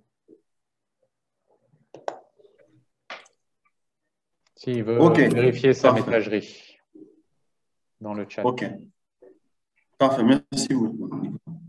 Peut-être qu'il faut, Nicolas, est-ce que tu peux peut-être partager le PowerPoint dans la partie des rentrées pour ceux qui sont intéressés? La partie des rentrées, c'est-à-dire? Juste pour qu'on ait une idée des dates, etc. Ah, les dates, d'accord. Un petit instant.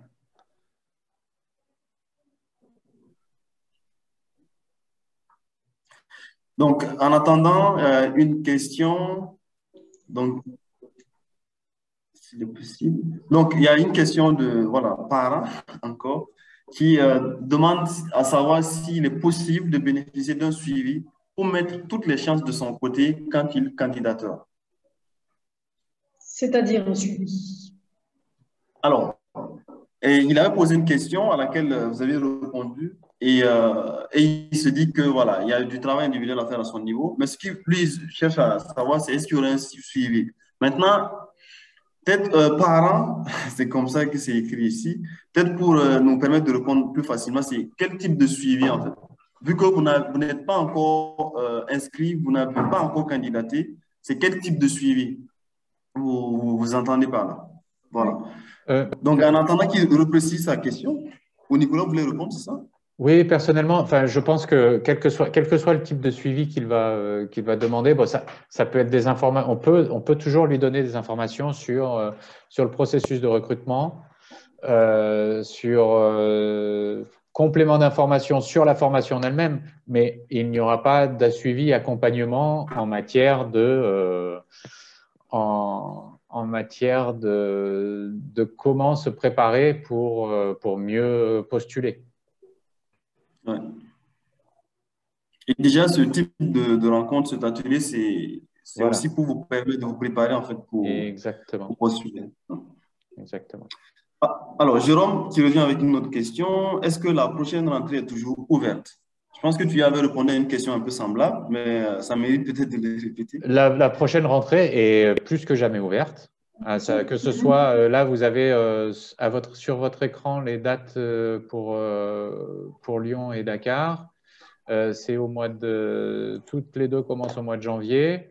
Encore une fois, la seule chose qui pourrait, une chose extrêmement importante qu'il faudra prendre en compte, c'est la demande de visa.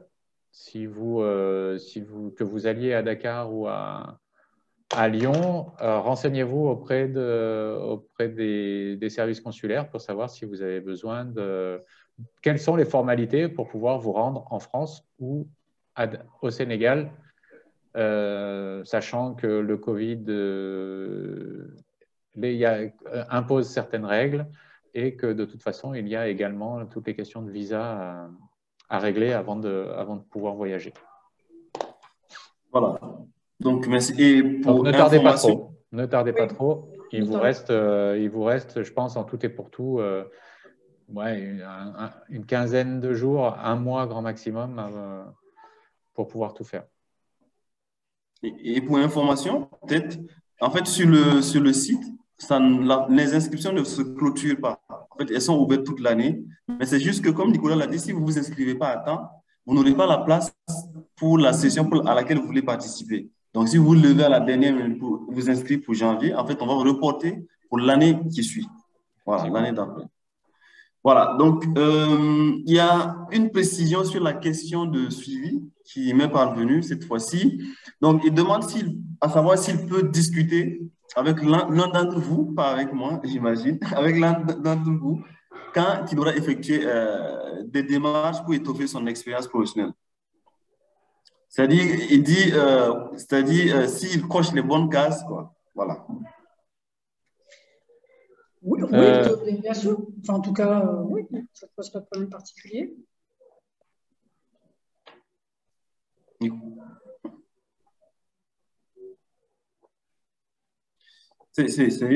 pensais que Nicolas voulait parler, sinon. Ah, pardon, non. Comme Cathy, okay. Je avais dit ce que... Oui. Donc, il y a une question sur la possibilité de suivre en ligne et non. Donc, on y avait déjà répondu. Cette formation existe en présentiel uniquement. Donc, pour l'instant, elle n'est pas disponible en ligne. Alors, Gérard qui aimerait savoir si c'est possible d'avoir l'aide de Bioforce pour la recherche de logement. On a répondu également à cette question. Nicolas avait répondu. Non, Catherine plutôt. avait répondu, donc en disant qu'il y a nos chargés de gestion qui prendront le relais toutefois si vous êtes inscrit à la formation et qui vont vous mettre en contact avec peut-être des anciens Bioforce qui sont sur place ou vous envoyez, en fait, pas où, et il vous enverra également un guide d'accueil dans lequel vous aurez un certain nombre de contacts de personnes qui mettent des logements en location ici à Dakar. Et après tout, voilà, il revient à chaque candidat de faire aussi ses propres démarches pour voir les conditions, les commodités qui vous conviennent et trouver la meilleure offre qui sied. Voilà, je ne sais pas si c'est clair, la réponse. Donc, il y a une autre question, Nyotwe Guylaine, qui demande comment se fait la demande de bourse. Je vous laisse répondre, Nicolas et Catherine. La demande de bourse, ben, écoutez, je vais revenir sur la présentation. Il me semble qu'on a… voilà. Tout est là sur cette présentation. Donc, vous avez les SCAC dans les ambassades françaises. Vous avez, si vous travaillez pour un employé, pour une ONG ou autre, ben, vous pouvez vous tourner vers votre employeur qui pourra peut-être vous financer. Là, je me permets de parler pour le CFBA, donc Bioforce Afrique. Bailleur de fonds, bailleur privé, l'UMOA qui peut également vous donner des bourses. Vous trouverez le lien Internet. Et pour ce qui est des personnes qui résident en France et qui donc ont cotisé à la sécurité sociale ou à Pôle emploi, et ben vous pouvez avoir accès à de l'aide. Adressez-vous à votre employeur, encore une fois, à Pôle emploi, ou utilisez votre compte personnel de formation.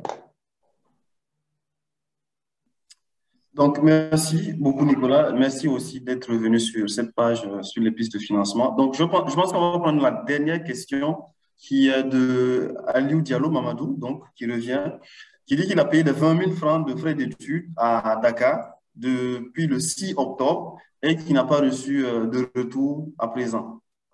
Donc, il a donné son numéro de dossier. Donc, Catherine, je ne sais pas si tu as une réponse à donner à cela. Bon, je pense que le 6 octobre, à mon avis, ça a dû être traité aujourd'hui. Si j'ai le numéro de dossier, j'en parlerai dès demain au niveau des chargés de candidature. D'accord. Sinon, il a envoyé son numéro de dossier que tu pourras voir dans le forum. D'accord. Alors, j'avais dit dernière question, mais apparemment, ce n'est pas la dernière question. Je vois des questions qui reviennent. Nicolas, est-ce que tu peux juste revenir sur la diapositive sur les étapes? C'est-à-dire les étapes… du processus de sélection? Exactement. Donc, c'est celle-là? Et ouais, c'est vrai que c'est… Ouais, elle ne donne pas plus de détails là-dessus. D'accord. Donc, elle ne donne pas plus de détails parce que je vois qu'il y a pas mal de personnes qui disent qu'ils n'ont pas reçu de dossier. Donc, juste un petit rappel, quand vous candidatez en ligne, vous êtes considéré comme candidat à partir du mois et puis les frais, les 60 € à Lyon. C'est ça, Nicolas? Et c'est à partir de ce moment que votre dossier est étudié. Et à partir de ce moment, nous avons 2 mois maximum pour vous revenir avec une réponse. Donc, on n'atteint pas les 2 mois, mais il faut retenir cela parce que c'est très important. Souvent, voilà, les gens candidatent à quelques jours de la formation et ils veulent une réponse du jour au lendemain. Donc, ce n'est pas facile d'apporter des réponses immédiatement, en fait. Donc, à partir du moment où vous avez payé et que nous avons accusé réception de la preuve ou des preuves de paiement, comptez à partir de cela à partir de cette date-là, comptez 2 mois maximum. On ne le fait pas, mais voilà, on a 2 mois maximum pour vous revenir avec une réponse. Donc, je suis superviseur nutritionniste à Care International. mais j'ai aussi une formation universitaire en hydrogéologie. Suis-je éligible pour cette formation? Dernière question. Nicolas ou Catherine? Donc, il Oui, dit qu'il pourquoi est pas? superviseur nutritionniste. Ouais. Pourquoi pas? Encore une fois, oui,